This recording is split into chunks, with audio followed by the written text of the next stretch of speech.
నమస్తే, welcome to 9+ news. POCSO కేసులో arrest అయి 2 వారాలుగా జైల్లో ఉన్న బండి భగీరథ్ కు ఊరట లభించింది. ఈ కేసును విచారించిన మల్కజ్గిరి కోర్టు భగీరథ్ కు బెయిల్ మంజూరు చేసింది. దీంతో 2 వారాల తర్వాత ఆయన విడుదలకు మార్గం సుగమమైంది. అయితే కోర్టు విధించిన బెయిల్ నిబంధనలకు లోబడి ఉండాల్సి ఉంటుంది. ఇదిలా ఉండగా ఈ కేసు విచారణ మాత్రం యథావిధిగా కొనసాగనుంది.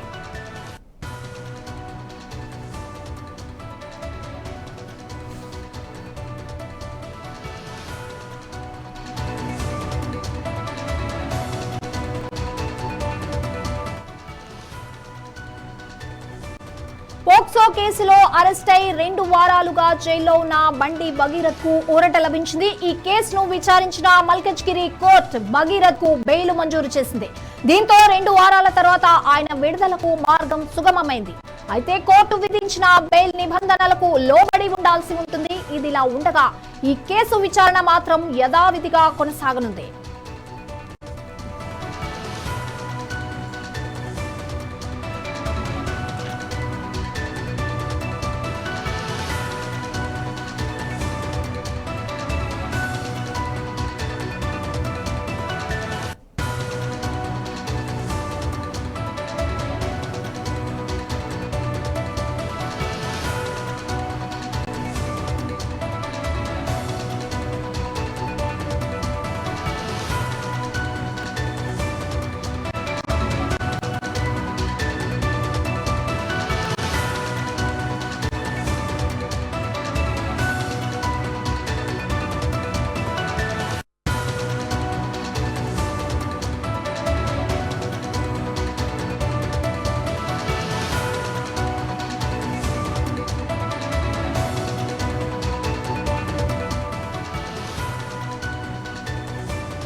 పోక్సో కేసులో అరెస్ట్ అయి 2 వారాలుగా జైల్లో ఉన్న బండి భగీరథ్ కు ఊరట లభించింది. ఈ కేసును విచారించిన మల్కజ్గిరి కోర్టు భగీరథ్ కు బెయిల్ మంజూరు చేసింది. దీంతో 2 వారాల తర్వాత ఆయన విడుదలకు మార్గం సుగమమైంది. అయితే కోర్టు విధించిన బెయిల్ నిబంధనలకు లోబడి ఉండాల్సి ఉంటుంది. ఇదిలా ఉండగా ఈ కేసు విచారణ మాత్రం యథావిధిగా కొనసాగనుంది.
పోక్సో కేసులో అరెస్ట్ అయి 2 వారాలుగా జైల్లో ఉన్న బండి భగీరథ్ కు ఊరట లభించింది. ఈ కేసును విచారించిన మల్కజ్గిరి కోర్టు భగీరథ్ కు బెయిల్ మంజూరు చేసింది. దీంతో 2 వారాల తర్వాత ఆయన విడుదలకు మార్గం సుగమమైంది.